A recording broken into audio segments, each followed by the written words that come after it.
Well, hello everyone, and welcome back to another Sunday School Review. We have another very good lesson, and it is a warning, a type of warning lesson that we as current day Christians can look at and take example from it from the people of God years ago that decided to do it their own way, decided not to abide by God's laws, God's prophets, decided not to listen to them. As a matter of fact, they put them in jail, tried to kill them. And then in the end, they suffer the consequences. And we're going to try to pull all we can out of this for our current day. We're going to do an outline because there's a lot of information in here. And we're not going to be able to bring it all out, not prepared to bring it all out today in 30 minutes. But we're going to do the best we can to bring out as much as we can. As you can see, the subject is Jerusalem's fall. It's coming from the 2 Kings 24, verses 18 through 20. Then they go down to chapter 25, verses 1 through 9. And so let's just read the entire lesson text and we'll go on from there. Zedekiah was 21 years old when he began to reign, and he reigned 11 years in Jerusalem. And his mother's name was Hamutal, the daughter of Jeremiah of Libnah. And he did that which was evil in the sight of the Lord, according to all that Jehoiakim had done. For through the anger of the Lord it came to pass in Jerusalem and Judah, until he had cast them out from his presence, that Zedekiah rebelled against the king of Babylon. And we'll go down to 2 Kings 25 and 1. And it came to pass in the 9th year of his reign, and in the 10th month, in the 10th day of the month, that Nebuchadnezzar, king of Babylon, came, he and all his host, against Jerusalem, and pitched against it, and they built forts against it round about. And the city was besieged unto the 11th year of King Zedekiah. And on the 9th day of the 4th month, the famine prevailed in the city, and there was no bread for the people of the land. And the city was broken up, and all the men of war fled by night by the way of the gate between two walls, which is by the king's garden. Now the Chaldees were against the city round about, and the king went the way toward the plain. And the army of the Chaldees pursued after the king and overtook him in the plains of Jericho, and all his army was scattered from him. So they took the king and brought him up to the king of Babylon to Riblah, and they gave judgment unto him. And they slew the sons of Zedekiah before his eyes, and put out the eyes of Zedekiah, and bound him with feathers of brass, and carried him to Babylon. And in the 5th month, on the 7th day of the month, which is the 19th year of the king of Nebuchadnezzar, king of Babylon, came Nebuchadnezzar, captain of the guard, and a servant of the king of Babylon, unto Jerusalem. And he burnt the house of the Lord, and the king's house, and all the houses of Jerusalem, and every great man's house burnt he with fire. In your lesson, you see this picture in your Sunday school book. God does not tolerate evil. It says God does not even tolerate evil. And we're living in a time now in this current Christian environment where people are doing, I promise you, and we all know, whatever they want to do, whatever they feel they're big and bad enough to do. And if you try to approach them about it, they're going to say, listen, I'm grown and you're grown. You live your life. I live my life. Don't try and tell me what to do. And if you say, I'm just trying to help you, I'm not trying to get into your business, don't try and tell me what to do. I'm grown and I'm big and I can make my own decisions and I'll deal with the consequences down the line. It's sad that many people now don't want to even take advice. Even when you see the house is on fire and you see there's a Mack truck coming around the curve, they would rather hit the Mack truck, let the house burn to the ground, than to admit, hey, I was wrong. We're going to look at some cases today in the book of Kings, 2 Kings, and see what happens to God's people because they chose not to listen. Now I'm going to do an outline. The first part of our lesson is another king, another evil king. Zedekiah reigns in 2 Kings 24, verse 18 and 19. I'm going to just kind of bring out a few points about four impulsive young kings. Jehoahaz was 23 years old. Jehoahaz, when he reigned, Jehoiakim was 25 years old. Jehoiachin was 18 years old, and Zedekiah, of whom we're talking about today, was 21 years old. And we've read in our commentaries that studies say that young men, that brain, or young people in general, their brains don't fully develop until around 25 years old in terms of maturity. And so they make rash, impulsive decisions, and they're easily persuaded or by other people. Then we also see with young people, in this case, of these young kings, they had a preference to their advice. Young men over old men. They preferred to talk to those that they're equals rather than those that have already been there and done that. And that led to the division of Israel's monarchy that was centuries before. Read 1 Kings 12, verses 1 through 19. Now, there's always exceptions to the rule, but I don't know if we should ever build anything on the exception as opposed to building it on the rule.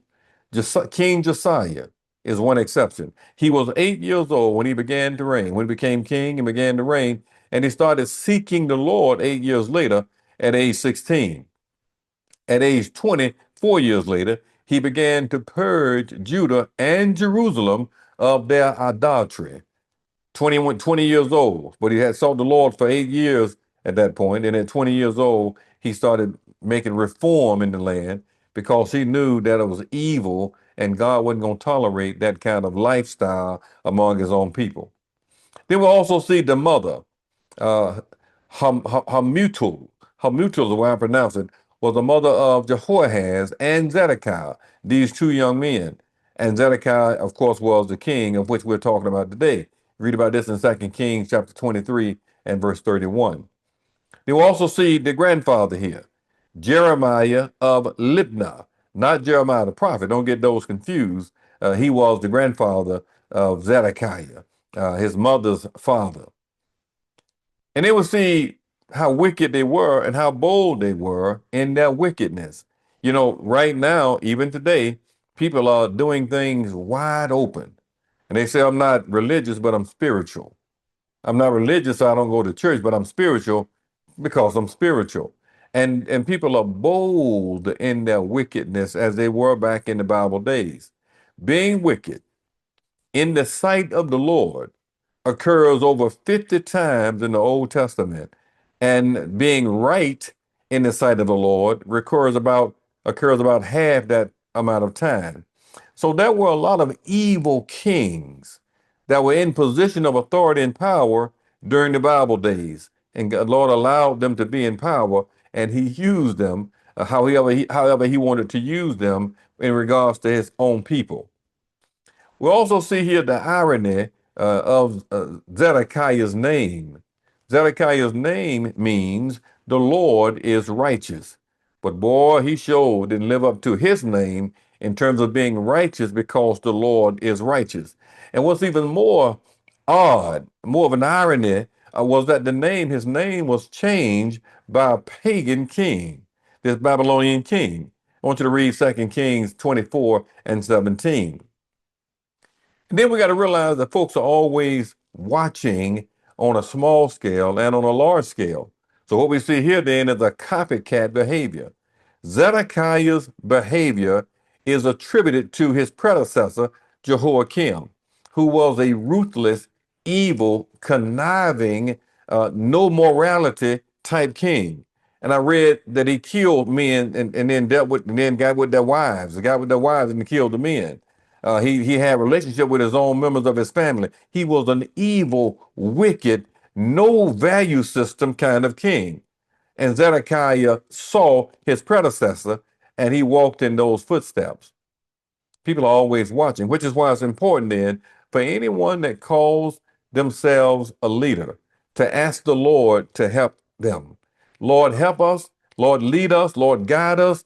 Don't let me cause somebody else to stumble because of a decision that I made that's going to appease me, knowing that it's wrong, but it's going to appease me. Help me, Lord, to walk worthy of the vocation wherewith I'm called. They had open sin. When I say open sin, they had a sin practice that was not just what's called passive tolerance, as indicated in the commentary. It was an active promotion of the sin.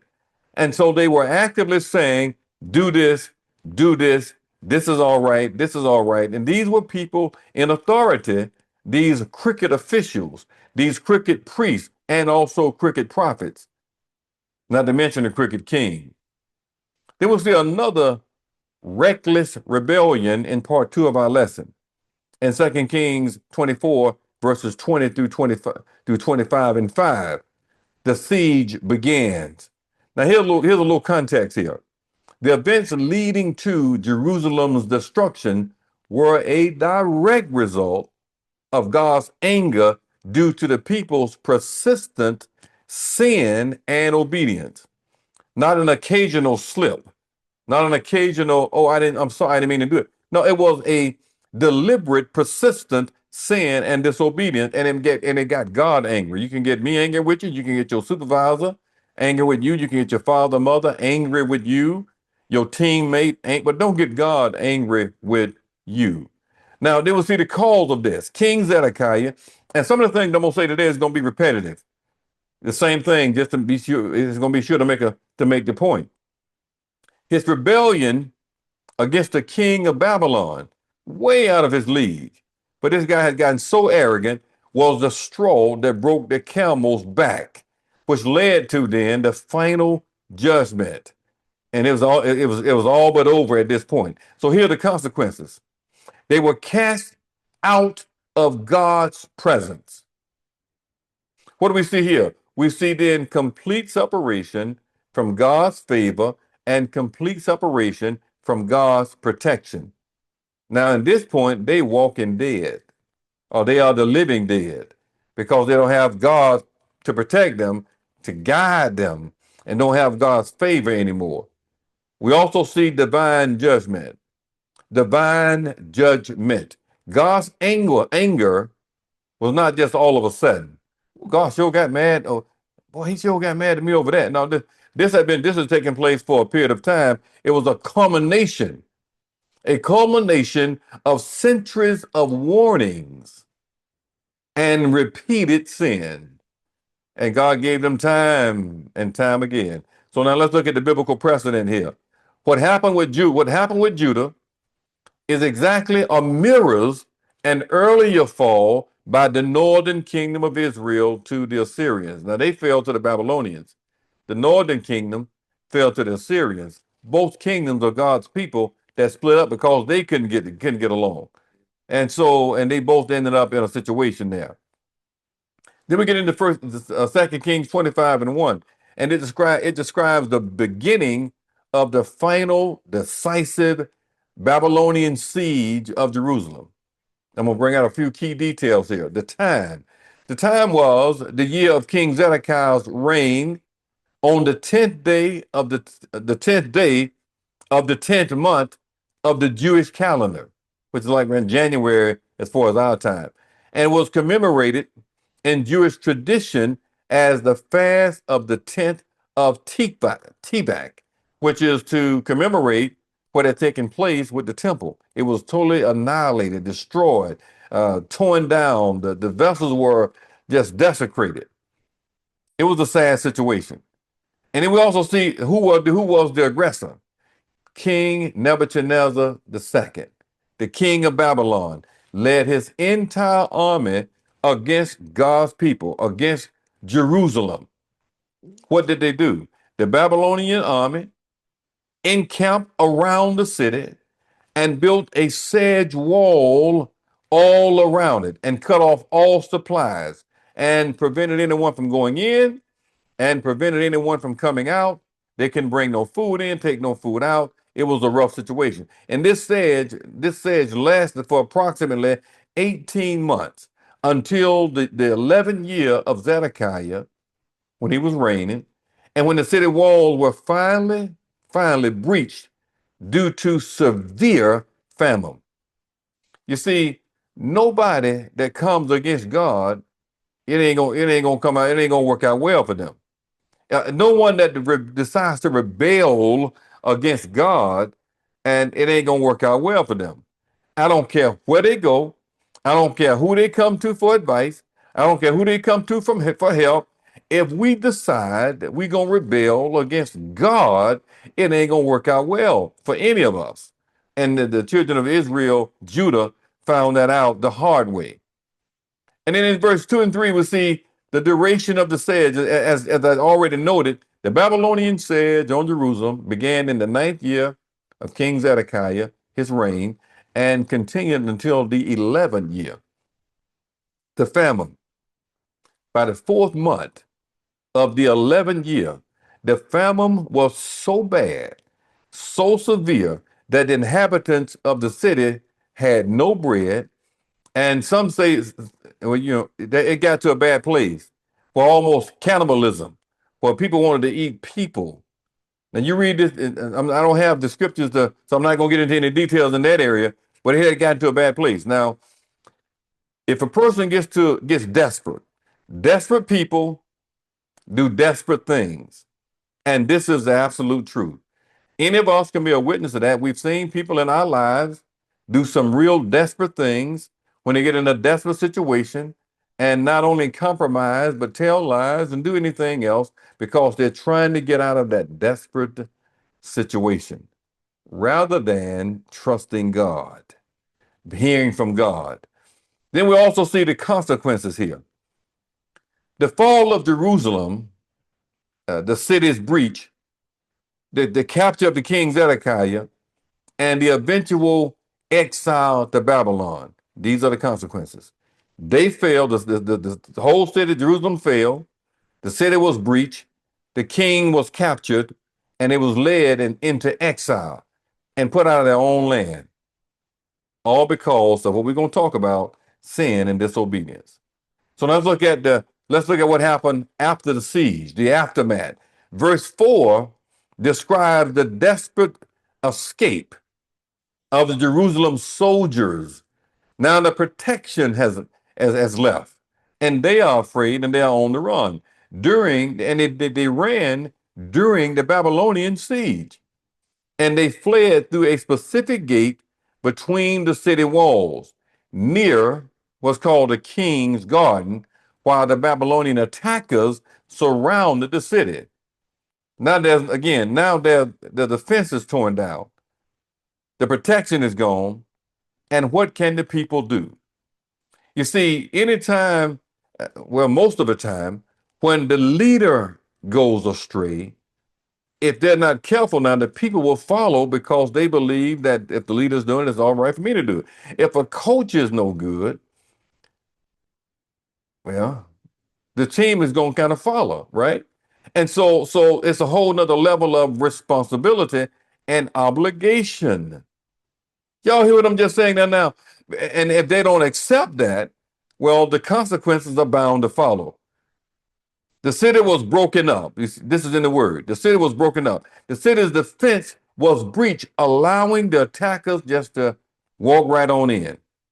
Number two, the gate between the two walls is an exit point between the city's fortification, likely a less well-known passageway that only the king and a few other folks knew about. We see in the Word of God, by the King's Garden. The gate was located near the royal gardens within the city walls. You see, well, I'm gonna hold that point. And the next one, the king went the way toward the plain. So the king fled toward the open plain to escape. You see, sometimes, and it's kind of sad, that those that are in leadership, really primary objective is their own survival, their own safeguards, their own profits, forgetting the people. And they're not like a real leader. They're not like, say, a parent. A parent often would let the child eat before they eat. A parent would make sure that the child is warm if they're cold. And I had one parent tell me last week that my child has some problem breathing, and I have not got any sleep at all for the past 2 days. And this night was the only night I got a full night of sleep because I was always jumping up, checking on my child, and it was natural and still going to work because they have love for the child. This is the way a leader does that really concerned about the laity, concerned about those that they lead. It's another level of commitment that many leaders don't really and truly understand what it means to lead. It's a whole nother level. And verse 5 describes King Zedekiah's failed attempt to get away, during the Babylonian takeover. And the Chaldeans, or the Babylonians, that army caught him in the plains of Jericho. And that led to the end of the kingdom of Judah. All because the leader chose not to listen, to be disobedient, to be adulterous, and to do what he felt he was big and bad enough to do, and to rebel against somebody way bigger than him. Although heathens, but Jeremiah had told him, y'all just don't submit. Don't go, no. And look at what happened. King Zedekiah escaped. Zedekiah tried to get away with his army. But look at what happened. The army was scattered, and his own soldiers deserted him. Listen, one thing that leaders have to understand, whenever you mess around and lose the trust of the laity, of those of whom you lead, you almost got to go to another city. Go get you another job somewhere. Stop coaching that team. Stop, because the people don't trust you anymore. And now you're just going through the motions. There are certain things that's not even worth it. If you're a leader, don't compromise, because once trust is lost, God gonna forgive you. The people gonna forgive you, but they just sure ain't gonna follow you. You see, so just keep that in mind. Anyone that's aspiring to be a leader, that's why it takes constant prayer. Accountability is also important. Now, what's the significance here?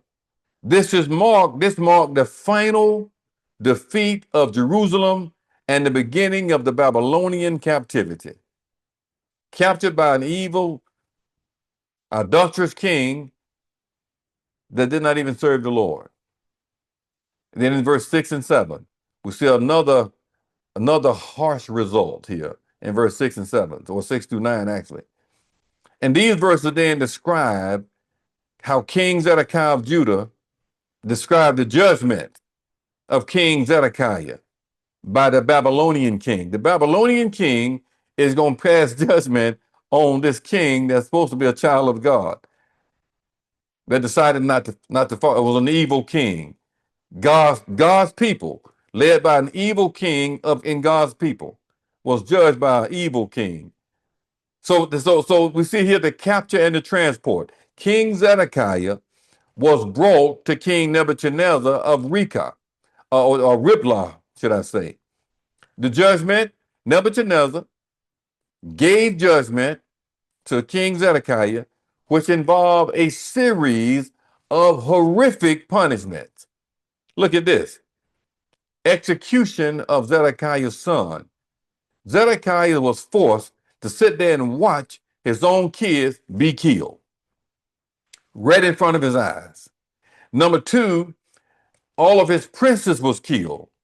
All of his officials was also killed. And number three, they put Zedekiah's eyes out, gashed out his eyes, put him in chains, put him in prison, and he remained in prison blind until he died. All this took place because he decided to do his own thing, his own way, disobey God, sin and obedience. Listen, ain't no power. It don't matter how big a person is, what kind of authority they have, how much they've grown. No one is above the law of God. No one is above reproach, as they think. I can never be corrected. Nobody. And this is what's important. The higher we rise, the more conscious we need to become of right and wrong, and not call right wrong and wrong right, and not give it new definitions and new titles and reinvent what is wrong and make it right. The higher we go, the more conscious we have to remain, and humble also. Lord, please don't let success, don't let prestige, don't let power run me out of my mind. Please help me, Lord, to remain grounded by your grace and mercy. Give me the strength. Give me the spiritual intellect. Give me an internal moral compass to always do the right thing, Lord, and to abide by your word, and to walk by your law in all my ways, Lord. Please help me to acknowledge you, and please order my steps and direct my path. And how high, you see, sometimes if you come from a real low spot, it didn't have much, come from a poor family, and you know the Lord's been good to you, if you're not careful, promotion and people calling your name saying, "Oh, I'm so glad you the leader. I'm so glad you're the head coach. I'm so glad you the superintendent. I'm so glad you my supervisor. I'm so glad you are my leader. I'm so glad you my senator. I'm so glad that's my governor. I'm so glad you're my president. I'm just so glad." And that stuff go to your head, okay? And you start believing your own press and say, "Yeah, I'm pretty good, ain't I? You know what? I understand why you praising and lifting me up, because I'm a pretty good one." You start believing that, and don't stay humble and grounded and accountable. Listen, it's only a matter of time. It's only a matter of time, not a matter of when. If it's a matter of when. We got to stay grounded. We got to stay connected to the Lord, because we can't go so high that the Lord can't bring us down. You understand that, right? The Lord don't need nobody's vote, nobody's approval to reprimand, to bring down, to use something else to pull us out of our position. He don't need nobody. He's in control. He's God. He's sovereign. In verse 8, we see, I'm gonna read 8 and 9 in the New Living Translation. Jerusalem is burned. On August 14th of that year, which was the 19th year of King Nebuchadnezzar's reign, Nebuzaradan, the captain of the guard and the official of the Babylonian king, arrived in Jerusalem. He burned down the temple of the Lord, the royal palace, and all the houses of Jerusalem. He destroyed all the important buildings in the city. So what do we see here? We see further intimidation.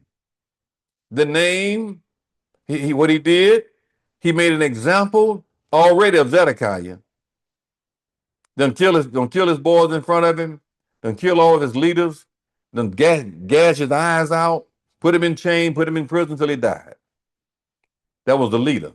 Made an example of the leader. Now he's gonna make another example of Jerusalem and just burn it down to the ground. And the prophets had already told him this is gonna happen. You read Amos chapter 2, verses 4 and 5.